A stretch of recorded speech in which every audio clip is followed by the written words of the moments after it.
7 macam perkara yang merusak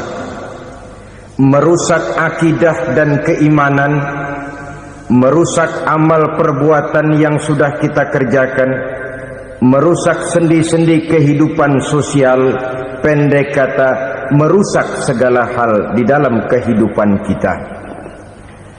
Jauhilah olehmu 7 macam perkara yang merusak. Yang pertama, asyirku billah, menyekutukan Allah subhanahu wa ta'ala. Agama dimulai dari keyakinan, maka kehancuran agama selalu dimulai dari kehancuran keyakinan, iman atau akidah yang dimiliki oleh seseorang. Dan untuk menghancurkan nilai-nilai iman yang kita miliki ini, orang rasanya tidak akan menghantam kita dengan peluru kendali. Orang tidak akan mengirimkan nuklir ke sini. Orang tidak juga akan mengirimkan satuan militernya ke sini. Untuk menghancurkan nilai-nilai iman, dibanjiri kita dengan paham-paham yang merusak dan mendangkalkan akidah. Baik ia bernama materialisme, baik ia bernama sekularisme, baik ia bernama banjirnya maksiat dan munkarat, baik ia bernama banjirnya peradaban dan kebudayaan yang menghancurkan moral daripada anak-anak kita. Sedikit demi sedikit melenturkan dan melunturkan nilai-nilai keimanan kita, untuk kemudian pada waktunya nilai iman itu akan bertukar dan berganti menjadi nilai syirik kepada Allah subhanahu wa ta'ala. Atau pada sisi lain, menjadikan yang selain Allah sebagai tujuan akhir daripada kehidupan kita. Sedangkan kita sama-sama maklum bahwa di dalam pandangan agama Islam, dosa yang tidak berampun, dosa yang terbesar, termasuk dalam kategori bapak moyangnya dosa, tidak lain adalah syirik, yakni menyekutukan Allah subhanahu wa ta'ala. Pola penghancuran iman ini memang berstrategi. Ditawarkan kita kepada paham materialisme, paham kebendaan, di mana otak menempati urutan sebagai ranking pertama, Tuhan jatuh pada urutan kedua. Lalu menyusul kepada paham sekularisme, Allah dipisahkan dari seluruh kegiatan hidup ini, untuk pada gilirannya menjadikan yang selain Allah sebagai tujuan akhir daripada seluruh kegiatan hidup kita. Oleh karenanya, kewajiban menjaga nilai-nilai iman ini merupakan kewajiban yang mulia tetapi berat. Tidak hanya untuk kita, tetapi juga bagaimana mewariskannya kepada anak-anak kita, generasi yang akan datang.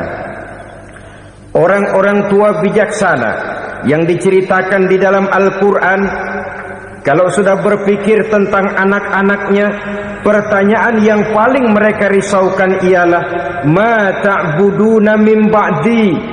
Anakku, kalau pada satu saat aku, ayahmu sudah tidak ada lagi di dunia ini, meninggalkan kamu semua, ma ta'buduna min ba'di, apa yang akan kamu sembah nak? Jikalau sekarang ayahmu masih mau ke masjid, masih mau melakukan rukuk dan sujud, masih beribadah menyembah Allah subhanahu wa ta'ala, kalau orang tuamu sudah tidak ada, ma ta'buduna min ba'di, masihkah engkau mau datang ke masjid? Masihkah engkau mau rukuk dan sujud? Masihkah engkau mau menyembah Allah subhanahu wa ta'ala? Pertanyaan ini yang dipikirkan oleh Nabi Yakub kepada putra-putranya. Pertanyaan ini yang diteruskan oleh Nabi Ibrahim kepada anak-anaknya. Pertanyaan ini yang diwariskan oleh generasi ulama salafus saleh kepada para generasi berikutnya. Bagaimana kita generasi sekarang?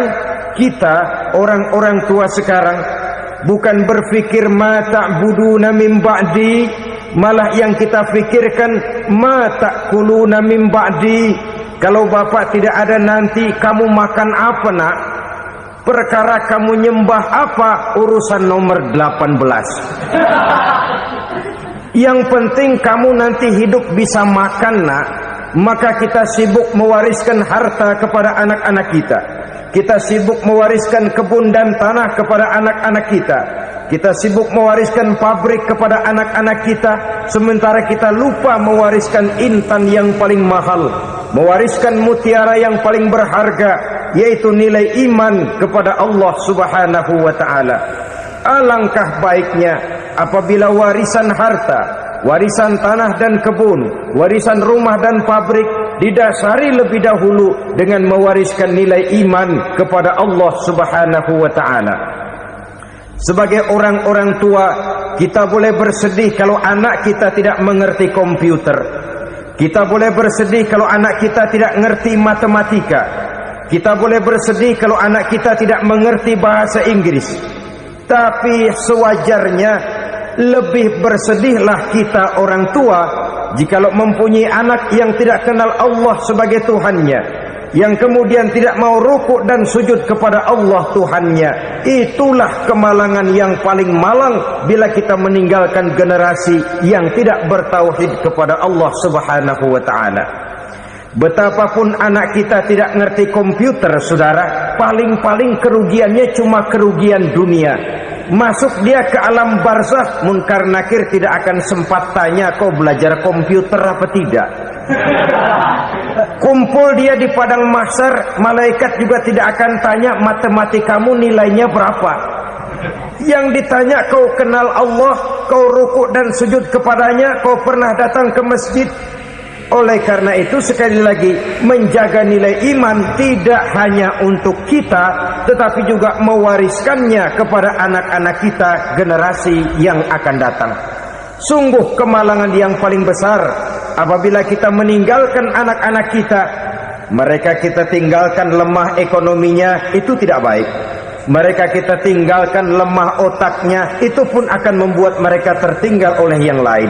Tapi yang paling celaka, jikalau kita tinggalkan mereka dalam kondisi lemah imannya, rapuh akidahnya, tidak baik dan tidak betul keyakinan hidupnya. Oleh karena itu, Nabi berpesan, jauhilah 7 perkara yang merusak. Yang pertama, syirik kepada Allah Subhanahu wa ta'ala. Menyekutukan Allah baik dalam ucapan, dalam keyakinan, ataupun dalam perbuatan. Ini perkara pertama yang termasuk 7 perusak besar di dalam kehidupan.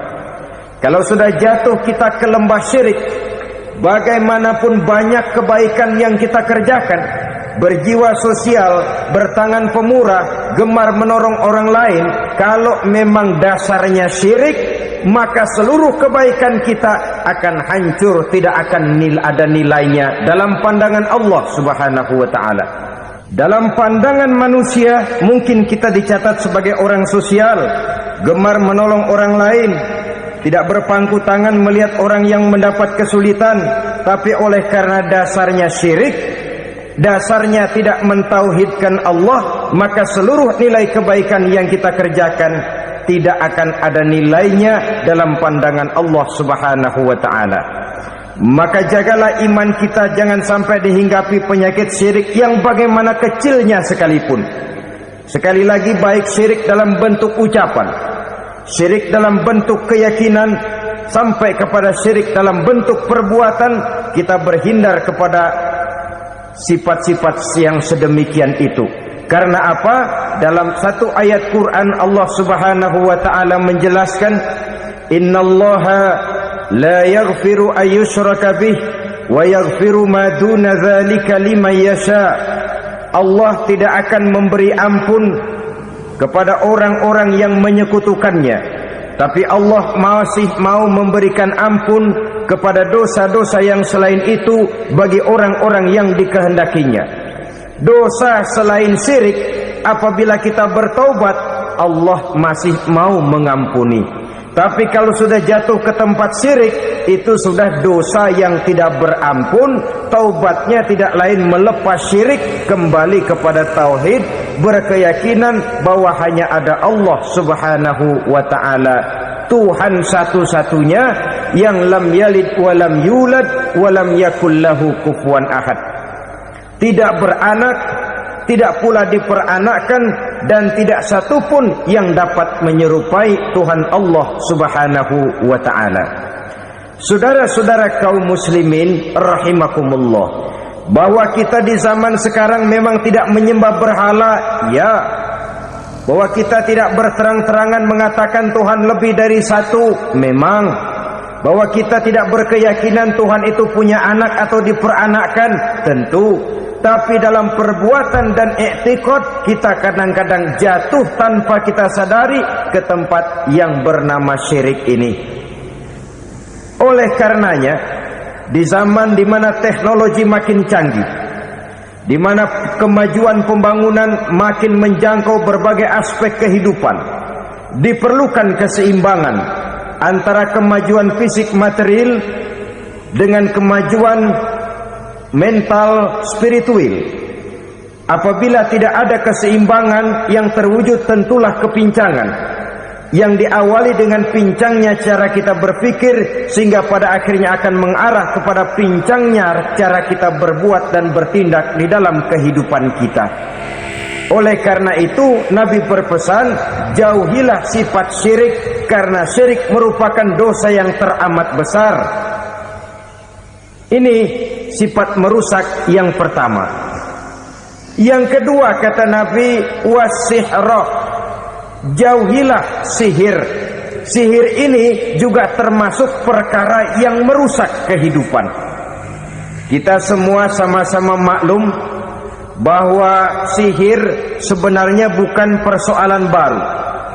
Sejak sebelum datang Islam, sihir itu sudah ada. Di zaman Yunani kuno, sihir ada. Di zaman Mesir kuno, di zaman Cina kuno, dan yang lain-lain yang serba kuno, sihir itu sudah ada. Bahkan para nabi pun, para rasul yang diutus oleh Allah Subhanahu wa ta'ala, senantiasa berhadapan dengan ahli-ahli sihir untuk menguji kebenaran dari misi yang mereka bawa. Sihir adalah perbuatan di luar kebiasaan yang bisa dikerjakan oleh ahlinya dengan bantuan jin atau setan. Hukum mempelajari sihir adalah haram, mengamalkannya lebih haram lagi. Sebab itu saudara-saudara, sihir merupakan perbuatan merusak yang harus kita jauhi. Ciri-ciri daripada perbuatan sihir, pertama, ia mengandung tipuan, bayangan khayal. Di zaman Nabi Musa misalnya, orang melihat tambang-tambang itu seperti ular. Nabi Musa melayangkan tongkatnya menjadi ular-ular besar yang memakan ular-ular kecil ciptaan tukang-tukang sihir Fir'aun tadi. Lalu sihir bisa terjadi dengan bantuan jin kafir atau setan. Kemudian ciri yang ketiga, sifatnya halus dan tersembunyi. Taruh kata ada seorang ahli sihir yang mempergunakan ayat-ayat Quran sebagai jompa-jampe, sebagai baca-bacaan, itu cuma sekedar kedok.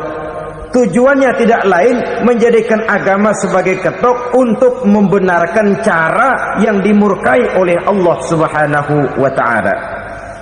Satu hadis yang diriwayatkan oleh Imam Bazar dan Tabrani, Nabi berpesan, laisa minna man tatayyara lahu au takahhana au tukuhhina lahu au sahira lahu.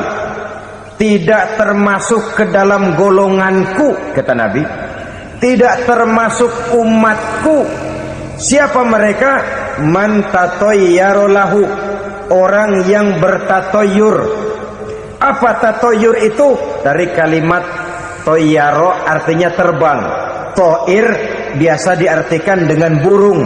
Tatoyaro percaya kepada suara-suara burung. Man tatoyaro lahu, mempercayai, meyakini dengan benar-benar kepada suara beburungan. Kan suka ada itu, nah bunyi burung tuh, maling liwat. Maling liwat. burung bunyi, maling liwat. Itu termasuk tatoyaro lahu, percaya kepada suara burung. Kan aneh kalau suara orang nggak dipercaya, suara burung malah dipercaya. Ada ustadz ceramah, kiai ngaji, nggak mau didengerin, burung dengerin bener. Nah, suaranya dari sebelah mana? Belah kulon. Nah, itu tandanya anu. Habis dihitung-hitung. Itu termasuk tatoyaro lahu. Au takahana, atau bertenung, au tukuhina, atau minta ditenungkan, au sahirolahu, atau melakukan perbuatan sihir, atau minta disihirkan. Laisa minna, tidak termasuk ke dalam golonganku, kata Nabi. Sehingga dengan demikian saudara-saudara, menghadapi sihir dengan sihir sekalipun termasuk perbuatan yang tidak diajarkan oleh agama. Kita kan mempelajari sihir untuk jaga diri, tidak apa-apa. Yang dilarang mengamalkannya, dilarang juga mempelajarinya. Sebab orang kalau sudah mengetahui, biasanya lalu terangsang untuk mencoba. Kalau percobaannya berhasil, biasanya terangsang untuk coba lagi dan coba lagi. Pada akhirnya ketagihan, lalu beralih menjadi profesi, apalagi itu nanti bisa mendatangkan hasil uang. Saudara-saudara kaum muslimin rahimakumullah, kita manusia makhluk nyata, kita hidup di alam nyata, terikat oleh sunnatullah, causality. Oleh karenanya bagi kita keyakinan yang penuh, keikhlasan di dalam bertuhankan Allah, penyerahan diri sepenuhnya hanya kepadanya, itu sudah merupakan obat penangkal yang sangat ampuh agar kita tidak terkena penyakit-penyakit yang dibuat oleh setan dan para pembantunya.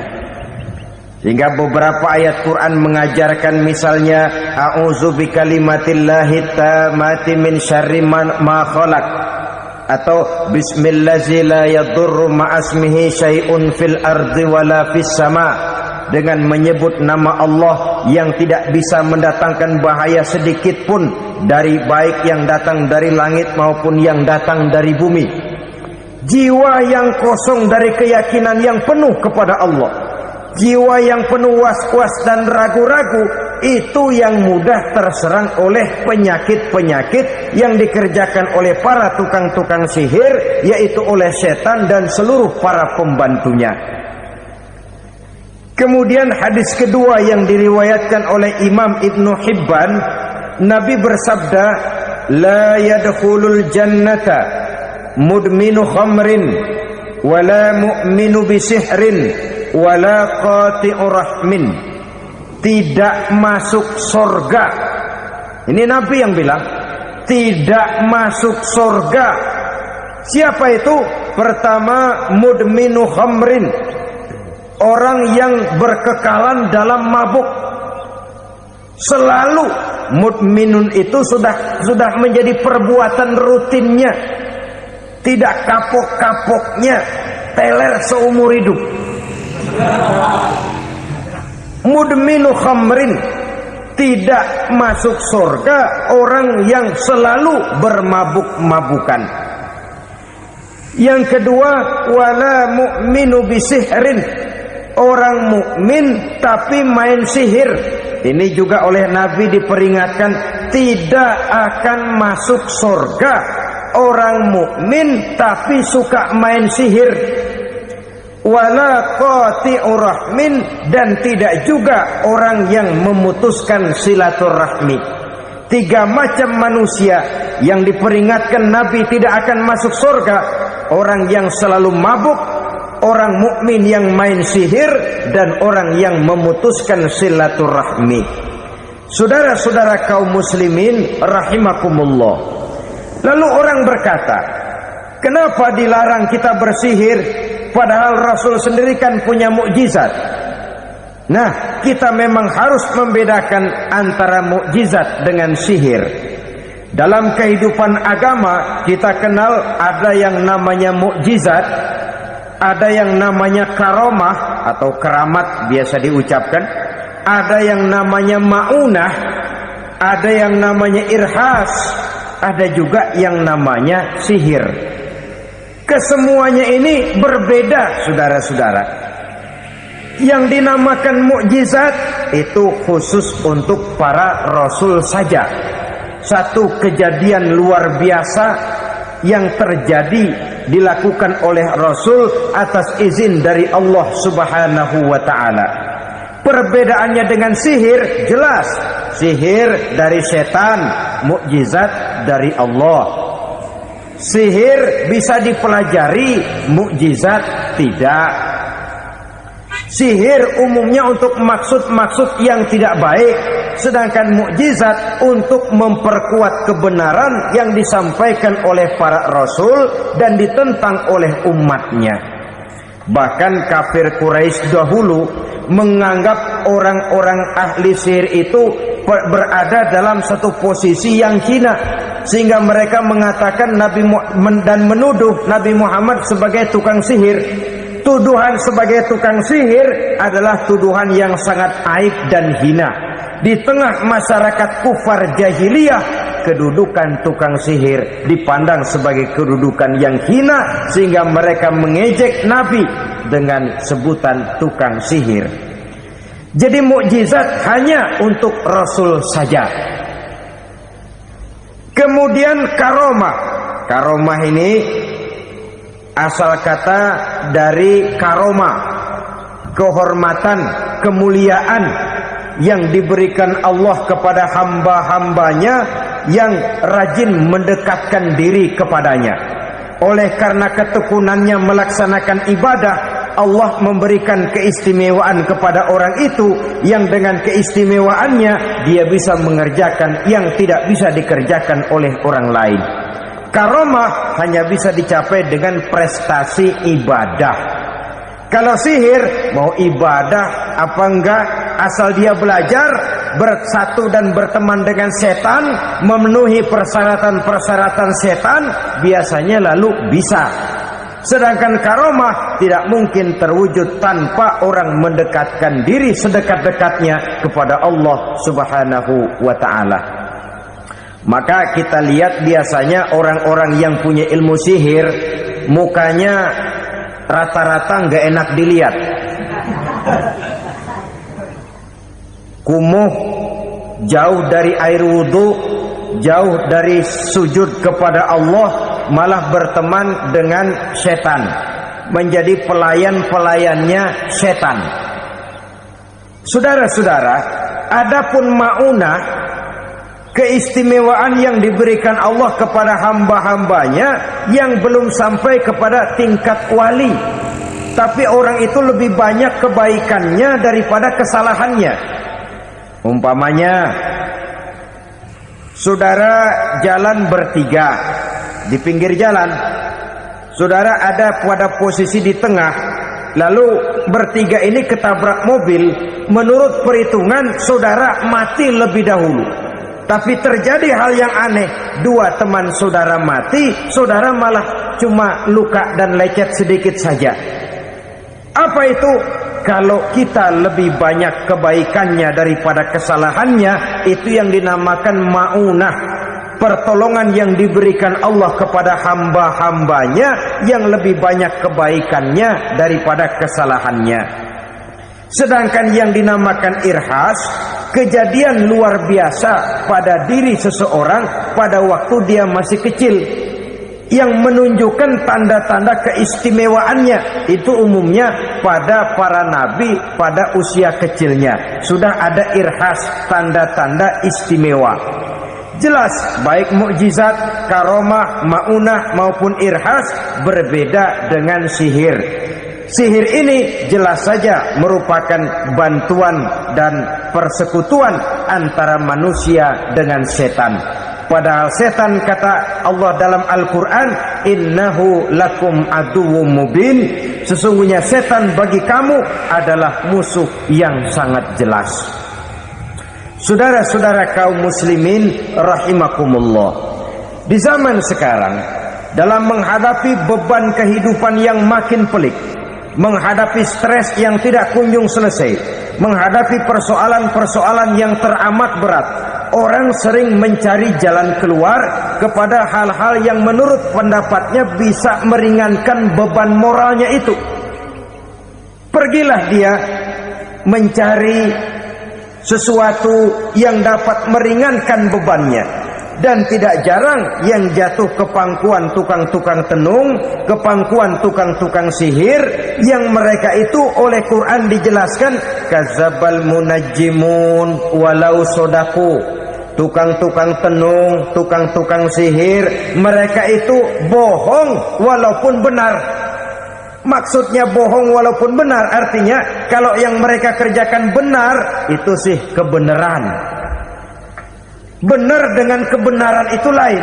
Kebenaran, kebetulan bisa, tapi tidak untuk selalu. Apalagi kalau itu sudah membahayakan kehidupan orang lain. Jadi oleh karena itu Nabi berpesan, jauhilah daripada sihir. Kalau sudah jauhilah dari sihir, artinya ya jauhilah daripada mempelajarinya, jauhilah daripada bergaul dengan orang-orang yang ahli di bidang itu, karena dari pergaulan segalanya bisa menular. Baiklah saudara, ini yang kedua. Yang ketiga pesan Nabi, wa qatlan nafsil lati harramallahu illa bil haqq. Membunuh orang lain dengan cara yang tidak benar, membunuh orang yang diharamkan oleh Allah Subhanahu wa taala untuk melakukannya kecuali dengan alasan yang benar. Kita tahu Islam adalah agama damai, sesuai dengan namanya. Ia tidak dikembangkan dengan pedang dan kekerasan. Ia dikembangkan dengan keteladanan dan tuntunan moral. Oleh karena Islam bukan agama kekerasan, Islam pun tidak mementingkan dan mengajarkan kekerasan kecuali dengan alasan yang benar dan bisa dipertanggungjawabkan. Membunuh dengan sengaja, menghilangkan nyawa orang lain tanpa alasan yang bisa dibenarkan adalah merupakan dosa besar dan satu di antara 7 perkara yang bisa mendatangkan kerusakan dalam kehidupan dan yang hendaknya harus kita jauhi. Saudara-saudara kaum muslimin rahimakumullah, beberapa waktu yang lalu di sebuah kota kecil yang indah bernama New Auckland. Saudara tahu New Auckland? Itu dari Gunung Kidul masih ngidul lagi. Pernah diadakan satu seminar yang membicarakan bagaimana menyelamatkan masyarakat manusia dari bahaya Perang Dunia Ketiga. Diperkirakan kalau terjadi Perang Dunia Ketiga, manusia tidak akan tersisa. Sebab apa? Pada waktu itu cadangan nuklir yang dimiliki oleh bersama Amerika dan Rusia konon sudah sanggup memusnahkan 6 miliar manusia pada saat jumlah manusia baru 5 miliar. Jadi kelebihan nuklir dunia ini. Kalau terjadi Perang Dunia Ketiga, sulit manusia untuk tersisa. Maka dibahaslah di dalam seminar itu, wah, supaya tidak terjadi Perang Dunia Ketiga, maka perlombaan membuat senjata-senjata canggih, alat-alat pembunuh modern harus segera dibatasi. Dibahas, tidak mungkin kita membatasi perlombaan membuat senjata. Kenapa? Makin maju ilmu dan teknologi, makin canggih senjata yang ditemukan.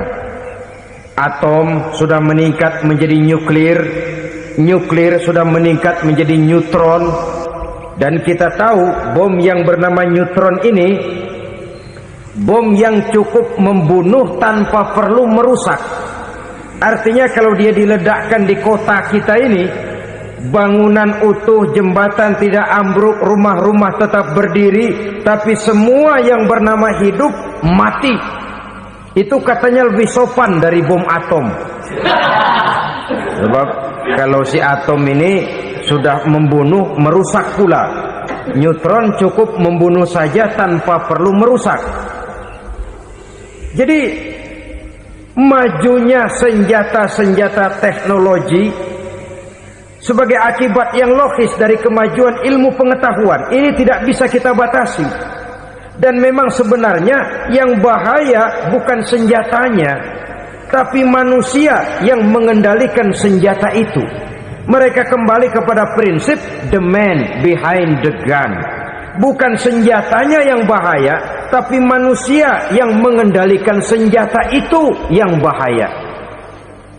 Walaupun senjatanya modern, katakanlah model M16 umpamanya, kalau yang mengendalikannya orang beriman, insya Allah aman. Tapi biar megang cuma senapan angin, kalau yang megang orang brutal, ngeri kita deket-deket. Apalagi kalau memang bukan ahlinya menggunakan senjata, bisa ngeker kaki kena jidat.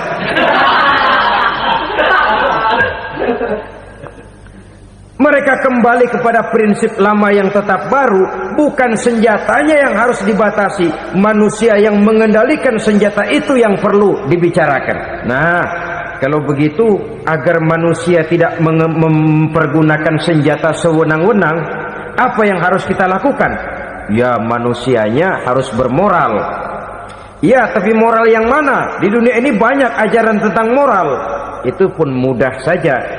Di sini kan kita undang saja ahli dari berbagai agama untuk membicarakan konsep perdamaian menurut agamanya masing-masing. Baik, setuju itu? Setuju.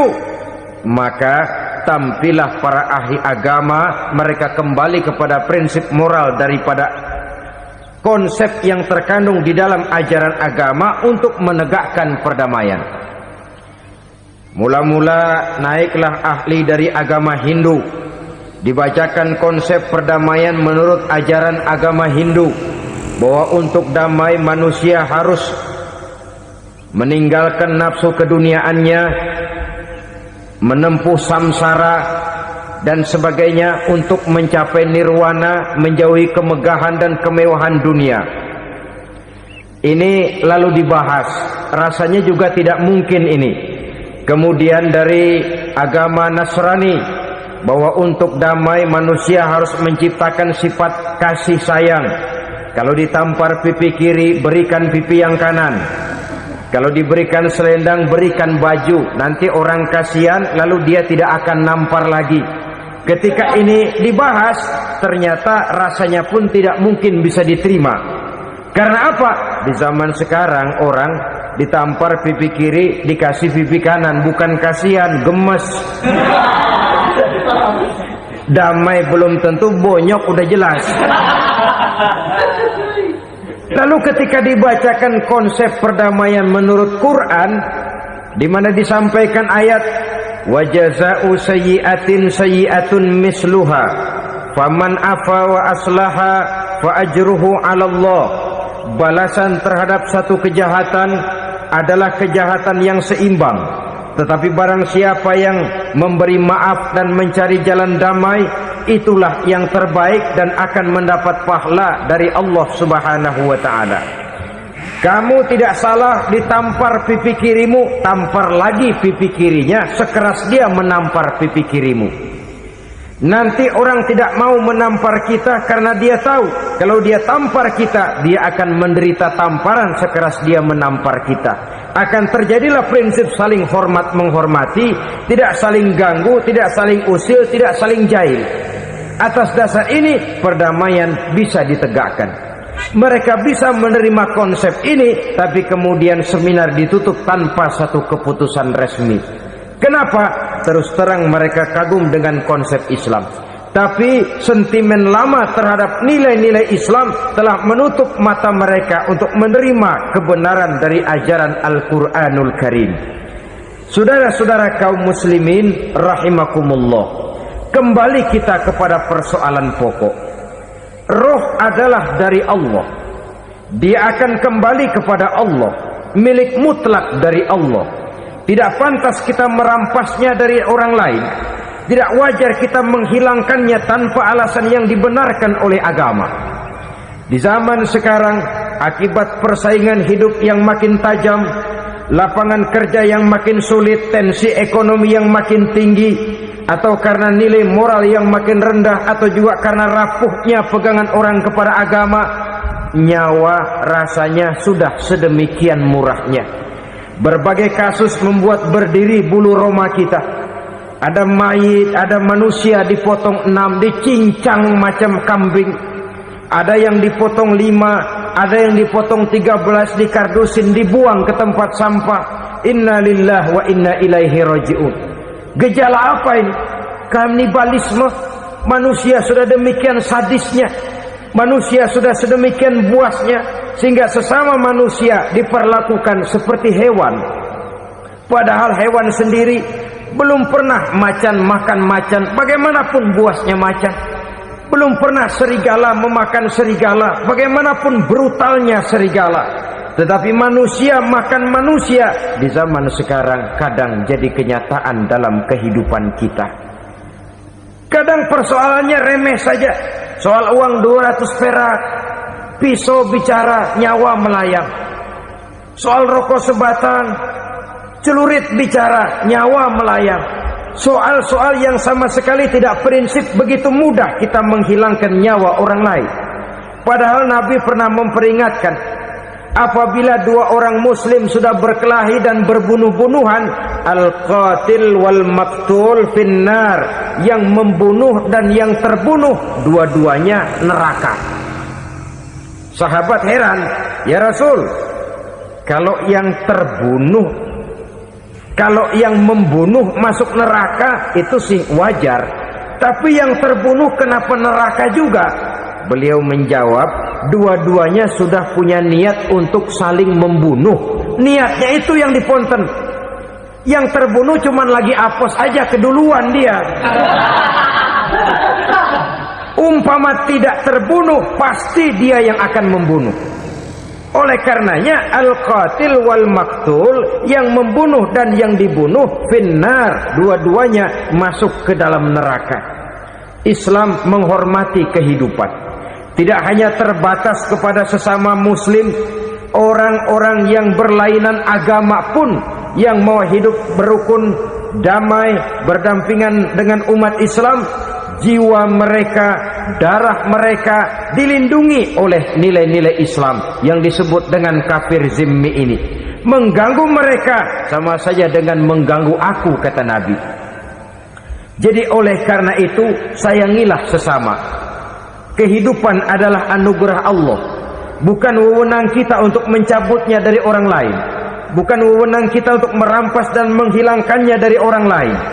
Apa yang tidak enak terjadi pada diri kita, begitu pula lah apabila terjadi pada diri orang lain. Sehingga Nabi mengatakan, la yu'minu ahadukum hatta yuhibba li akhihi ma yuhibbu li nafsihi. Belum dikatakan beriman seseorang kamu apabila dia belum mencintai saudaranya seperti ia mencintai dirinya sendiri. Apa yang enak dirasakan oleh orang lain, enak juga dirasakan oleh dia. Mengukur orang lain dengan diri sendiri. Kalau orang lain tanpa salah saya fitnah, kalau saya tanpa salah difitnah orang, enak apa enggak? Enggak, orang lain juga begitu. Kalau orang lain tanpa salah saya tempeleng kepalanya, enak apa tidak? Tidak. Orang lain juga begitu. Yang tidak enak terjadi pada diri kita, tentu tidak enak juga kalau terjadi pada orang lain. Mengukur orang lain dengan diri sendiri, sehingga tidak timbul sifat egois, tidak menari di atas bangkai orang lain, tidak mendirikan kebahagiaan di atas untayan air mata orang lain. Sehingga dengan demikian, saudara-saudara, dia bisa menghormati kehidupan, menghormati orang lain sebagaimana dia ingin dihormati. Inilah perbuatan ketiga yang merusak, membunuh orang lain dengan yang diharamkan Allah tanpa alasan yang benar. Yang ketiga. Kemudian yang keempat, perbuatan merusak wa aklar riba, makan riba. Hidup adalah tolong menolong. Bahasa kerennya take and give katanya. Saling memberi dan saling menerima. Nabi mengajarkan man kuraba kurbatan min kurabid dunya karaballahu lahu kurbatan min kurabi yaumal qiyamah. Wallahu fi aunil abdi madamal abdu fi auni akhihi. Siapa yang meringankan beban dari beban-beban yang derita seseorang di dalam kehidupan dunia, Allah akan meringankan bebannya daripada beban-beban yang harus dipikulnya di hari kiamat nanti. Wallahu fi aunil abdi madamal abdu fi auni akhihi. Allah senantiasa akan menolong seorang hamba selama hamba itu masih mau menolong saudaranya. Allah selalu akan menolong seorang hamba selama hamba itu masih mau menolong saudaranya. Apabila kita sudah berpangku tangan terhadap kesulitan orang lain, biasanya pun pada saat kita mendapat kesulitan, kita akan sulit juga memperoleh pertolongan. Nah, riba alias renten, kedoknya adalah menolong orang, tapi sama juga bulu buntutnya dilepas, palanya dicekek. Menolong orang pada akhirnya menjadi beban bagi seseorang, dan memang mencari orang-orang yang berada dalam posisi kesulitan. Biasanya di daerah-daerah di mana musim paceklik jadi lapangan kerja sulit, sedangkan urusan perut tidak bisa ditunda, akhirnya orang terjebak ke dalam rentenir, ke dalam riba, ke dalam renten. Bunga berbunga, sehingga satu saat jumlah bunganya bisa lebih besar dari jumlah pinjaman pokoknya. Kemudian kalau juga ternyata tidak bisa dibayar, rumah jadi taruhan. Memang rumah satu-satunya, begitu rumah ditarik mulain camping. Bukankah pada akhirnya akan mewariskan kesengsaraan? Oleh karena itu, kepada kita berusahalah jangan berhubungan dengan rentenir, jangan makan renten dan riba kepada mereka yang melaksanakan riba. Walaupun mendatangkan keuntungan materi, tapi percayalah harta yang didapat dengan jalan riba tidak akan membawa keberkahan. Manakala tidak membawa keberkahan, dia tidak akan mendatangkan ketenangan di dalam kehidupan kita. Oleh karenanya, memakan harta riba termasuk perbuatan yang merusak sendi-sendi kehidupan sosial, merusak kehidupan orang lain, merusak kehidupan masyarakat, tetangga, pergaulan dan sebagainya. Yang kelima, wa akla malil yatim, memakan harta anak yatim dengan cara yang zalim. Nih, memang lezat. Anak yatim itu nggak tahu urusan apa-apa. Kita diamanahkan untuk mengurusinya. Kadang-kadang dibentuklah panitia penyantunan yatim piatu. Yatimnya mah tetap kelaparan, panitianya yang pada gendut.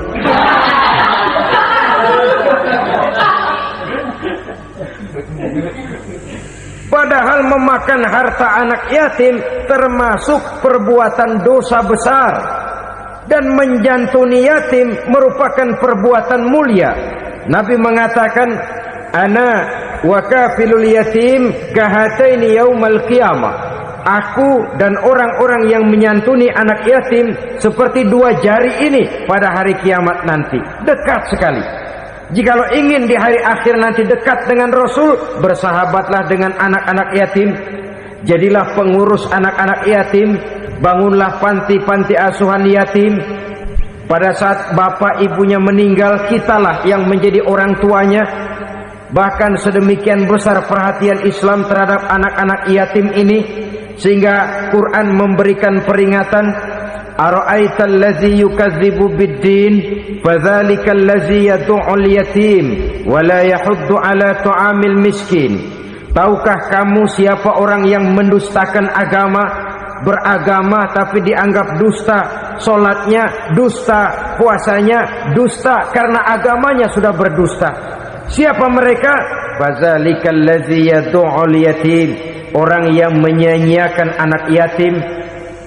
wala yahuddu ala ta'amil miskin, dan tidak pernah memberi makan kepada orang-orang yang menderita kemiskinan. Menyia-nyiakan, meninggalkan anak yatim termasuk perbuatan yang divonis kita sebagai orang yang mendustakan agama. Saudara-saudara kaum muslimin rahimakumullah, maka sangat dicela mengeksploitir anak-anak yatim, menjadikan mereka sebagai kedok untuk mencari kekayaan pribadi. Tetapi jikalau ikhlas, ganjarannya sangat besar, nilai pahalanya sangat besar. Menyantuni yatim tidak hanya setahun sekali. Kalau Muharram pakai istilah lebaran yatim, dibentuklah panitia, diberilah beras, uang 45.000 rupiah, alhamdulillah. Tapi jangan lupa, si yatim tidak hidup cuma satu hari. Dia tidak hidup cuma di bulan Muharram saja, dia hidup 12 bulan dalam setahun. Sebagaimana anak-anak yang lain, dia juga berhak punya masa depan. Dia juga berhak menikmati bangku sekolah. Dia berhak mengenyam arti dan makna pendidikan. Dia berhak membekali diri dengan ilmu dan pengetahuan seperti halnya anak-anak yang lain. Maka kita yang diberikan keluasan oleh Allah, ingatlah itu, bersahabatlah dengan anak-anak yatim, santuni mereka. Perkara setahun sekali di bulan Muharram, alhamdulillah, itu bagus, bin Thayyib alias baik. Tapi tentu dan tentu, sekali lagi, si yatim tidak hanya hidup di bulan Muharram. Dia hidup 12 bulan dalam setahun, 24 jam dan di dalam sehari. Oleh karenanya, menyia-nyiakan mereka pada saat posisi kita memang mampu akan memojokkan kita dalam satu posisi di mana kita dianggap sebagai orang yang mendustakan agama, memakan harta anak yatim dengan cara yang zolim. Bapaknya udah meninggal, kebunnya lebar, anaknya dikelecehin. Nah, dah kamu gak usah pusing, nanti saya yang ngurus. Akhirnya bukan ngurus, nguras.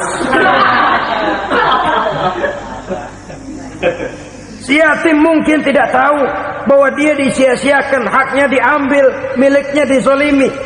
Tapi Allah yang akan membalasnya dengan seadil-adilnya. Maka makan harta anak yatim biasanya balasannya tokcer bin paten. Nggak banyak selang tempo itu, nggak percaya cobain dah. Nyobain aja kan nggak bayar, umpama. Memakan harta anak yatim dengan cara yang zolim, ganjarannya biasanya kontan. Kenapa? Ratapan si miskin, untayan air matanya, jeritan kepedihan hatinya, membuka pintu langit, permohonannya diijabah, getaran hatinya didengarkan oleh Allah. Maka balasannya biasanya kontan, spontan, tidak menunggu waktu terlalu lama. Itu di dunia, belum lagi di akhirat nanti. Bukankah dalam riwayat Mi'raj diceritakan Nabi melihat di neraka itu orang perutnya sebesar rumah? La haula wala quwata. Itu perut kayak rumah, bagaimana jalannya tuh?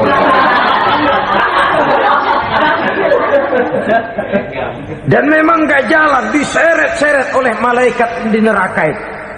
Hancur perutnya, amburadul itu perut. Berantakan isinya, dibulatkan lagi, diseret lagi, hancur lagi, dibulatkan lagi. Sampai Nabi tanya, orang itu begitu berat siksanya kenapa ya Jibril? Itu Muhammad, waktu di dunia dulu rakus banget makan harta anak yatim. Begitu vonisnya, begitu menyedihkan nasibnya di akhirat. Tapi di dunia pun ketidakberkahan itu sudah membayangi kehidupannya. Oleh karena itu, kepada saudara-saudara yang mendapat titipan anak yatim, berbahagialah, karena semulia-mulia rumah adalah rumah yang di dalamnya ada anak yatim yang disantuni. Sehina-hina rumah adalah rumah di mana di dalamnya ada anak yatim yang disia-siakan. Begitu kata Nabi kita. Rumah yang paling mulia dalam pandangan Allah, rumah yang di dalamnya ada anak yatim yang disantuni. Rumah yang paling hina dalam pandangan Allah, rumah yang di dalamnya ada anak yatim yang nasibnya disia-siakan. Berbahagialah saudara apabila menjadi penyantun anak-anak yatim, pelindung mereka, sehingga mereka mempunyai masa depan sebagaimana anak-anak lainnya. Rasulullah sendiri sedemikian peka terhadap keadaan anak-anak yatim karena beliau sendiri memang mengalami umur 6 bulan dalam kandungan ibu, beliau sudah ditinggalkan oleh ayahnya.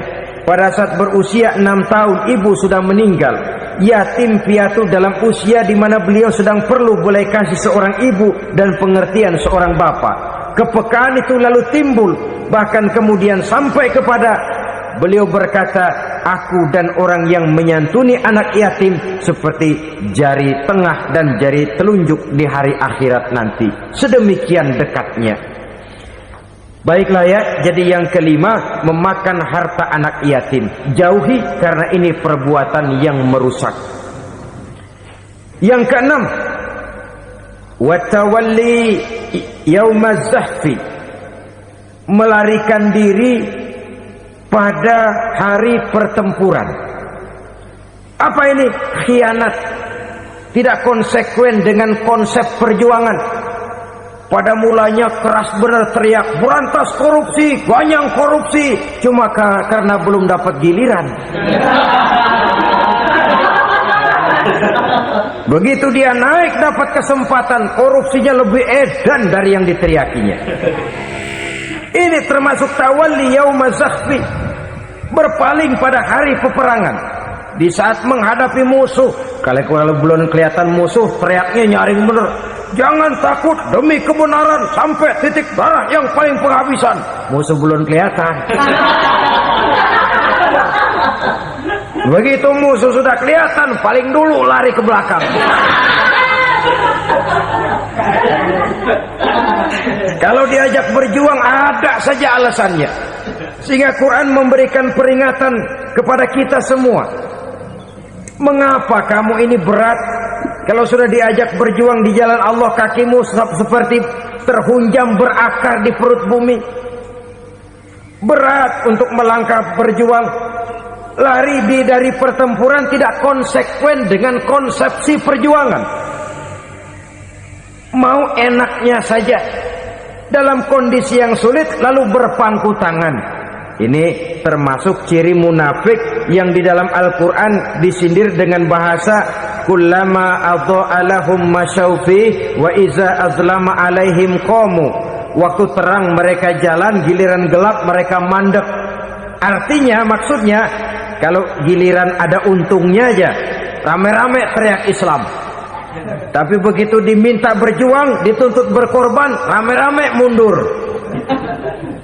Waktu dilihat di Islam ada untungnya, rame-rame teriak Islam. Pak, saya Islam banget, Pak.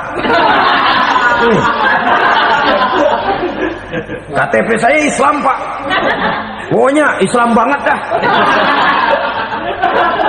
Tapi ketika diminta berjuang, dituntut sedikit berkorban, rame-rame mengundurkan diri. Tahun 65 PKI berontak. Waduh, waktu itu jadi orang Islam untung itu. Nggak dikejar-kejar, aman. Masjid rame, masjid, mobil-mobil